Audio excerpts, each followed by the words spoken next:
Assalamualaikum beautiful people. My name is Bint-e-Atif. Welcome to Smart Commerce classes. Today we are doing 7707 Winter 21 question paper 23. Moving towards question 1. Shiv is a trader. His financial year ends on 31st August. He does not maintain a full set of accounting records but was able to provide the following information for the year ended 31st August 2021. Requirement is calculate the purchases for the year ended 31st August 2021. We have trade payables at year start and at year end. We have bank statement which shows payment to the trade payables. So we'll write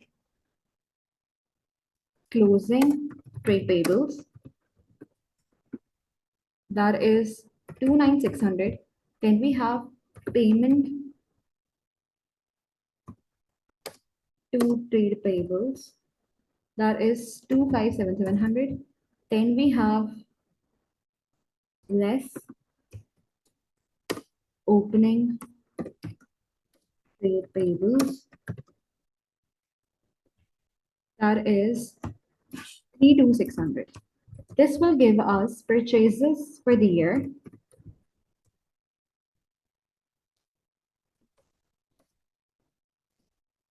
of 29,600 plus 25,700 minus 32,600. That will give us 25,4,700. Moving towards part B, prepare the income statement for the year ended 31st August 2021. The inventory on 31st August 2021 should be clearly shown within the statement. That means we have to calculate the closing inventory of for Shiv. We have, for this part, we have total revenue 320,000, markup 25%. We have to remember that markup is always applied on the cost and margin is applied on the revenue.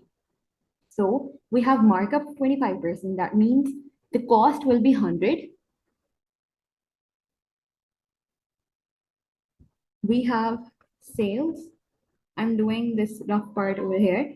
Sales less cost of sales. That will give us gross profit. As we have the markup, that means the cost of sales will be 100. Gross profit will be the markup, which is given 25%. That means the sales will be 100 plus 25. 125 will be the sales percent. 125% is the sales percentage.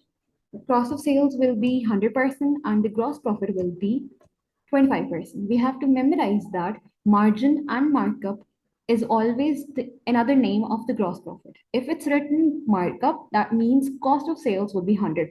If it's written margin, that means sales will be 100%. So we have sales revenue, that is 320,000. Then we have less cost of sales. Then we have opening inventory.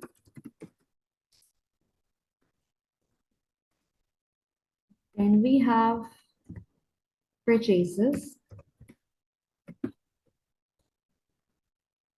Then we have closing inventory.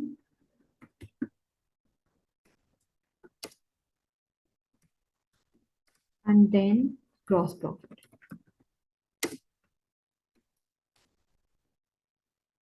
As gross profit is 25% of the sales, so sales is 320,000. Gross profit will be 320,000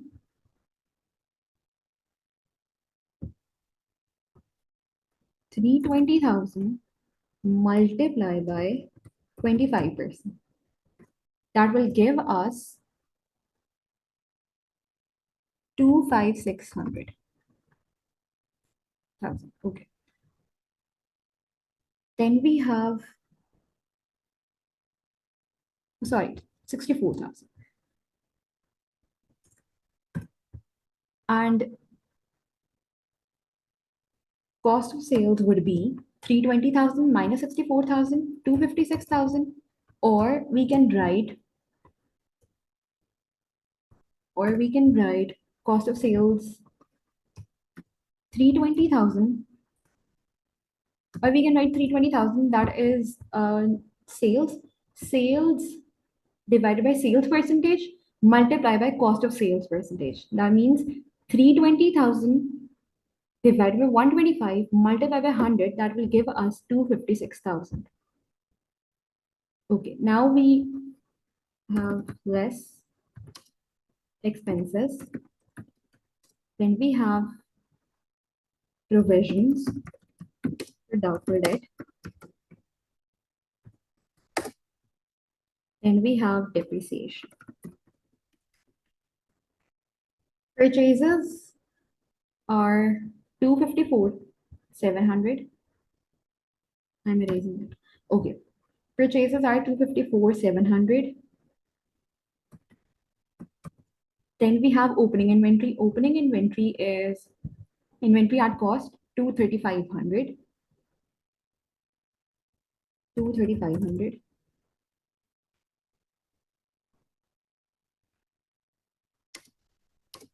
Okay. 235,500 plus 254,700 minus 256,000, that will give us 22 closing inventory. 22,200 closing inventory.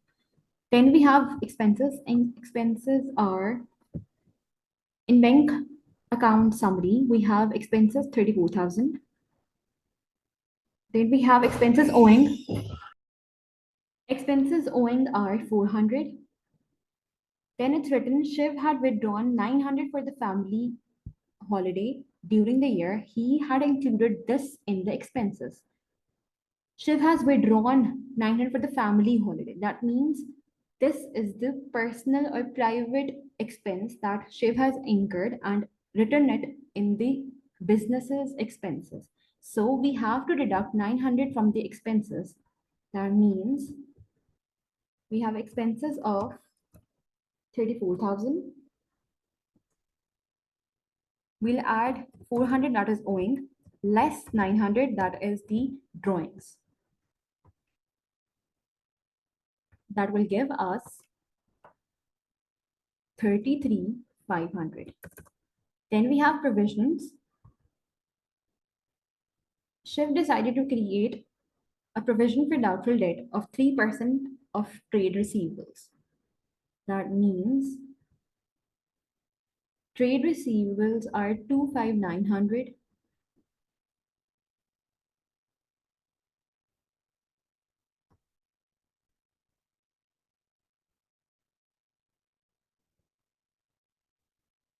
Provisions will be applied on the closing trade receivable balance, that is 25900, and the percentage is 3%. So 25900 multiplied by 3%, that will give us 770. Then we have depreciation. We have premises at 1st September 90,000, and 31st September 31st August it was 90,000, and we bought equipment 16,000. Premises, and we have bought equipment 16,000. We have equipment. We haven't bought any premises, so premises depreciation would be nil, and depreciation of equipment would be, on 1st September we have nil balance, on 31st August we have 12800. We bought the equipment at 16,000. That means depreciation expense would be 16,000 less 12800. That will be 3200. So our expenses, total expenses are 374,700. We'll deduct this, and profit for the year will be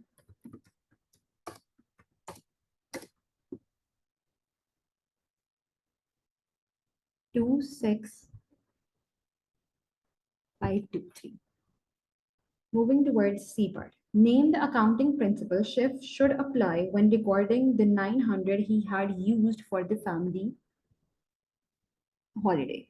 It is the business entity concept. It states that the business is a separate from the owners of the business.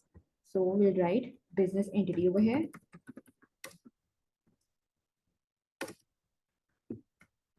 Okay, moving towards Shiv has always valued his inventory at cost price. He is considering valuing the inventory on 31st August 2021 at selling price as he believes it would result in a higher profit for the year.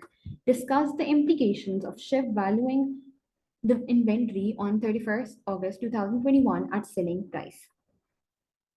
As according to IAS 2, it states that inventory should be valued on lower of cost and net realizable value. If he's valuing his inventory at selling price, that means he isn't applying with prudence principle. He isn't applying with consistency principle. The comparison with previous year and with competitors would be inaccurate, and accounting records must his accounting records wouldn't be presenting the realistic view of the business.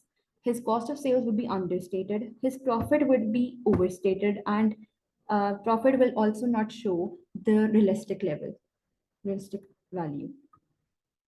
Okay, moving towards question two. Jas owns a printing business and has recently incurred various expenditures resulting to her premises. Complete the table by inserting a tick to show how each item of expenditure should be classified. The first one has been completed as an example. Okay, building a new extension to warehouse. We have to make it clear that capital expenditure is an expenditure that is done on the non-current assets, and revenue expenditure are the day-to-day expenditure that is done in the business.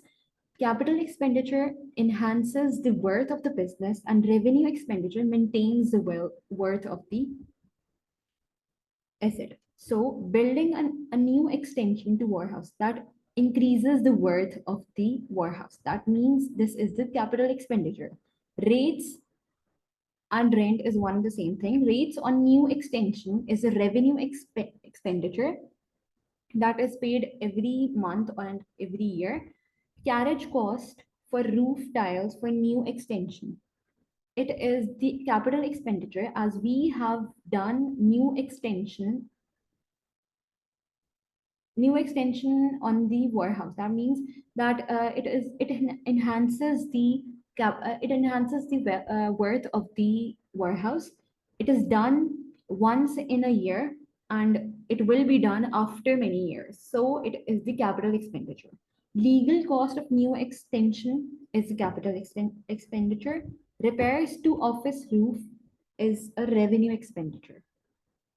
Always remember the repairs will be revenue expenditure, and if any new extension has happened to the business in the business, that means capital expenditure, and any cost incurred or any cost related to the new extension, that would be capital expenditure. For example, carriage cost and the legal cost of new extension is the capital expenditure.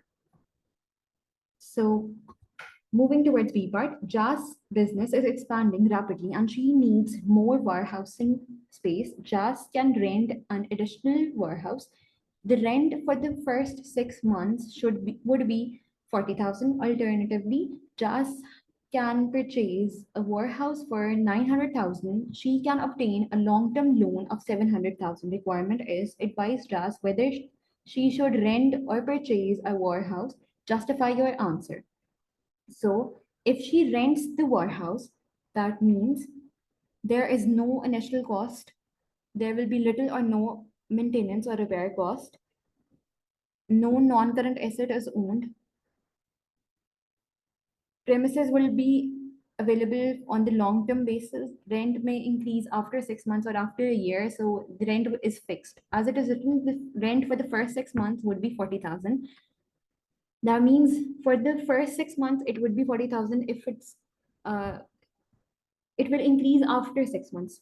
So that will be the step fixed cost. Then for the purchases of the warehouse, we have to raise additional 200,000 as she can obtain long-term loan of 700,000 and she will raise 200,000 to purchase a warehouse. She will maintain or repair warehouse, so it will increase expenses. It will increase depreciation expense. Loan will must be repaid. Interest will be paid on the long-term loan. Um, Warehouse cost may decrease in future. That means market value may drop in future. That will result in the loss on the disposal of the warehouse. Then we have justify your answer. That means 1 mark for the evaluation if you agree. For it's your option. If you choose, it's your choice if you want her to rent or purchase a warehouse. Okay. Then we have question C part. Prepare the following accounts for the year ended 31st December 2020. Balance each account and bring down the balance on 1st January 2021. Fixtures, cost, accumulated depreciation, and net book value. During the year ended 31st December 2020, the following transaction took place. On 1st January 2020, fixtures 30,000 was purchased by check. On 30 June 2020, fixtures were sold for 6,000, which was received by check. These fixtures had originally cost on for 20,000 on 1st January 2018. JAS depreciates fixtures on straight-line methods. She assumes fixtures will have a useful life of 4 years, at which time the residual value will be 10% of original cost. Depreciation is charged for each part of the year or for which the fixtures are owed. So we have fixtures account, provisions account, and disposal account. So we have balance,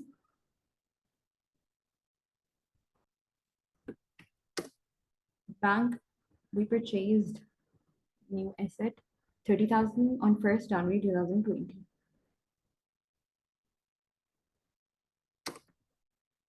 That is 30,000.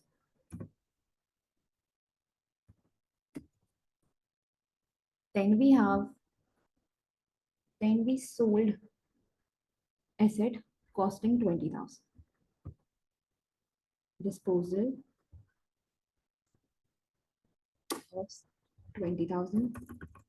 That will give us the balance CD of 115,000 plus 30,000 minus 20,000. That will give us 125,000.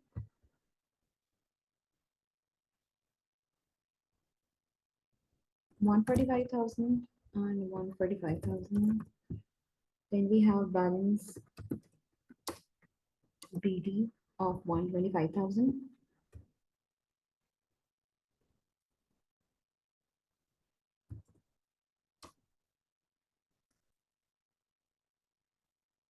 Then we have provision for depreciation account.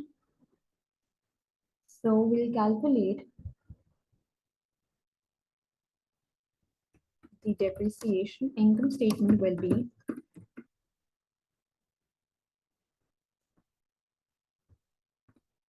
income statement will be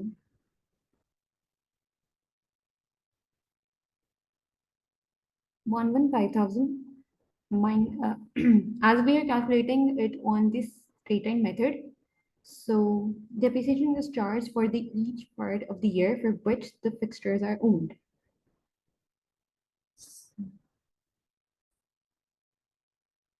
First of all, we'll calculate depreciation on 115,000 minus 77,625. That will give us 37,375 less the fixture which we sold, which was of 20,000. So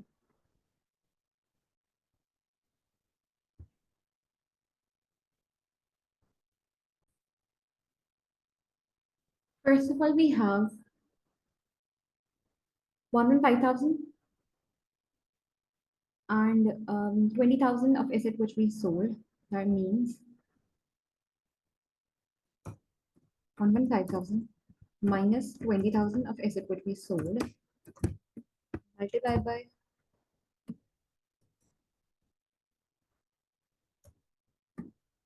as 10% is a residual value. So we'll multiply this whole amount with 90%. 10 will divide it by 4 because depreciation is calculated over 4 years. So it will give us 21,375. Then we have 20,000 cost of asset, that 20,000 that represents 0.990% divided by 4, but it is sold on 30 June. So we'll calculate half year depreciation multiplied by 0.5. That will give us 2250. Then we have fixtures of 30,000 which we bought on 1st January. So 30,000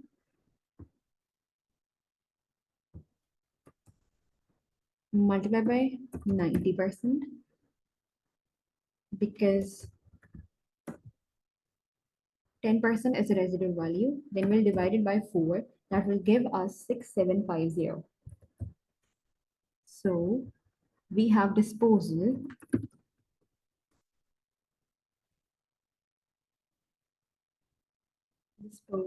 as we have used this asset for 2018, 19, and 1.5 years. So we'll calculate it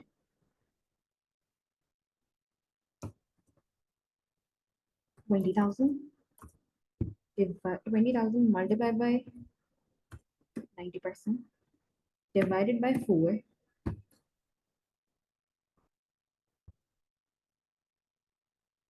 We have used it for 2.5 years, 2018, 2019, and in the mid of 2020 we have sold that. That means 2.5 years. We have used this asset for 2.5 years. That will give us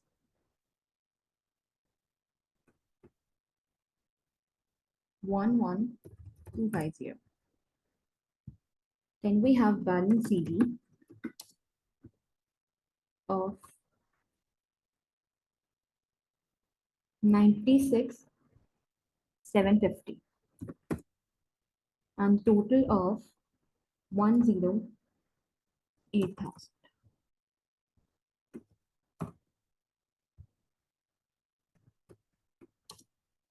Balance BD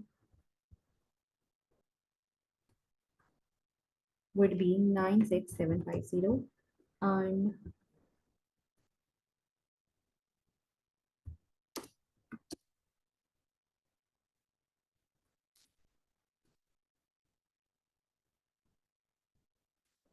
dates are important, we have to write them. And 1st January,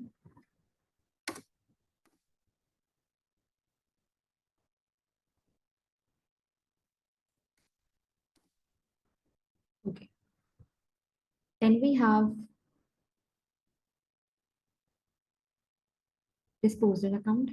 So we'll write cost, that is 20,000. Depreciation, that is 11,250. Then we have cash, which we received by selling the equipment, is 6,000. So it will give us the loss of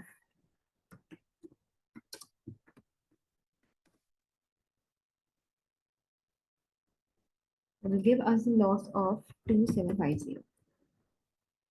Total will be 20,000. Moving towards question 3. Anil is a trader. The totals of the trial balance he prepared on 31st December 2020 didn't agree. The debits exceeded the credits by 5140. The following errors were discovered later. The sales account has been understated by 7100. So we'll write suspense as sales is a credit balance and it is understated. That means we'll write it on the credit side and it's understated by 7100. Then we have error 1. Error 2 is sales return of 520 had been posted as a credit to the purchaser's account. The correct entry had been made in the customer's account. That means sales return, which is the debit balance, had been posted to the purchaser's account. That is credited to the purchaser. Okay. So second entry will be sales return as it is a debit entry and we have credited it in the purchaser's account. So we'll debit it in the purchaser's account and credit will be suspense. 520.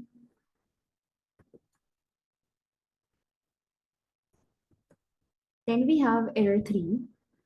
Bank charges of 320 had been correctly entered in the cash book but had not been entered in the bank charges account. That means we have omitted bank charges. As bank charges is an expense, so it will be on the debit side. The non-credit side will write suspense of 320. Then we have a check refund of 600 for insurance overpaid had been entered on the wrong side of the bank account and no entry had been made in the insurance account. So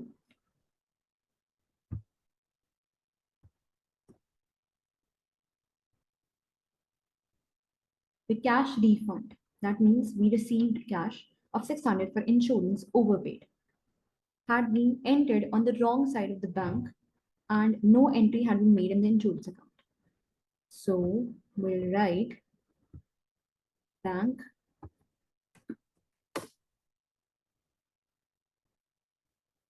debit and insurance credit as we received insurance. So bank, it is written on the wrong side. That means it was written previously on the credit side. So we'll write it on the right side, on the debit side. And insurance wasn't written, so it will come on the credit side. And suspense, that will give us 1200, 600, and 600. As bank was written on the wrong side. That means previously it was written 600. So if we'll double the amount of bank account, so it will reduce 600, which was previously written on the credit side. Now it will increase bank of 600 on the debit side. Moving towards B part, complete the suspense account. We have suspense to sales. So sales will be, in error 1, we have sales of 7100. Suspense to sales 7100. Okay. Then we have error 2, sales return and purchases account to suspense. That means sales return and purchases. That will give us 520 and 520. Then we have error 3, bank charges to suspense. Bank charges, that will be 320. Then we have error 4, bank to insurance and suspense. So bank will be 600. Then we'll total it. It will give us 7100 and 7100. Then we have C part, name two types of error not disclosed by a trial balance. This is error of commission, error of compensation error, complete reversal error, omission error, original entry error, or principal. Any two can be written in this part and you'll be able to gain 2 marks. Allah Hafiz for this video.